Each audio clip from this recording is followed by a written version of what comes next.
Hello YouTube. Thank you so much for watching. All right. First of all, we are now on about, I think, part 15, part 16, and I guess you guys are enjoying the application. Please comment, like. I have my Skype there, my WhatsApp there in the comment section, in the description. I have my Twitter handle in the description. Please comment, like, let me know how you feel about the videos. Make sure you share. You can subscribe. You can also become my Patreon or even donate direct on my website, as still there in the description. All right, so let's see. How about indexing? Because we've seen that the items are being displayed according to ID. Let's say you have an ID, you're looking through IDs, okay? Now, remember, you will be reading from a database somewhere, okay?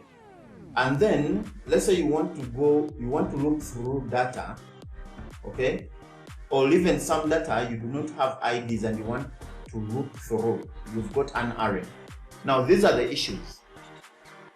For example, I'm going to look at adding, when you want to add a menu or an item to your array. So now, instead of adding, you'll be adding an ID instead of adding a property, which may cause issues, okay? So this is what you're going to do.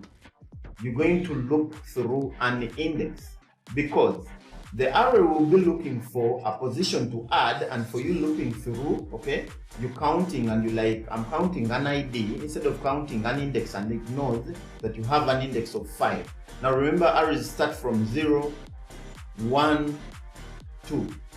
So these three properties come from 0. So, which means you have to do a count, okay? Now, this is why we use indexing. So, what we want to do, we're going to create an index. So, instead of looping through with the key of an ID as a property, we create an index. So, I'm going to index, okay? C index, okay? Of course, now it is showing an error because it's not, the variable index is not defined anywhere, okay?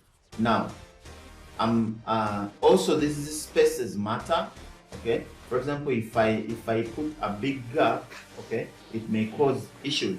So the spaces matter. We're going to see how. Let me, for example, remove the space from in, and then now, whatever I need here, I need to call the index again, okay?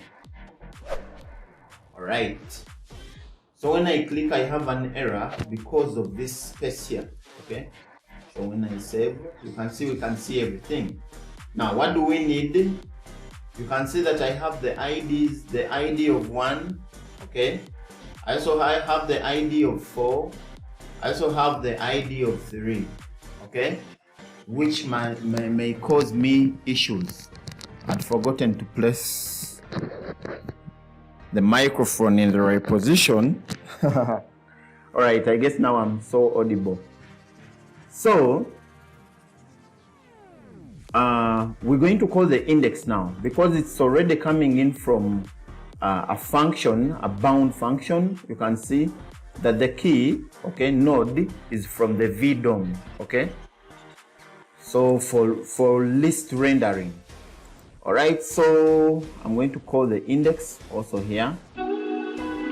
Hi, I'm briefly interrupting these videos to let you know of a list of videos that will help you create a working prototype to let you come from basics to intermediate.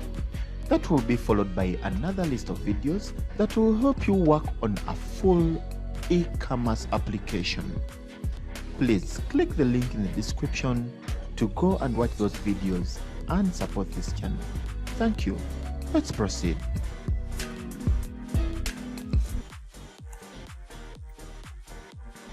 And I call the index.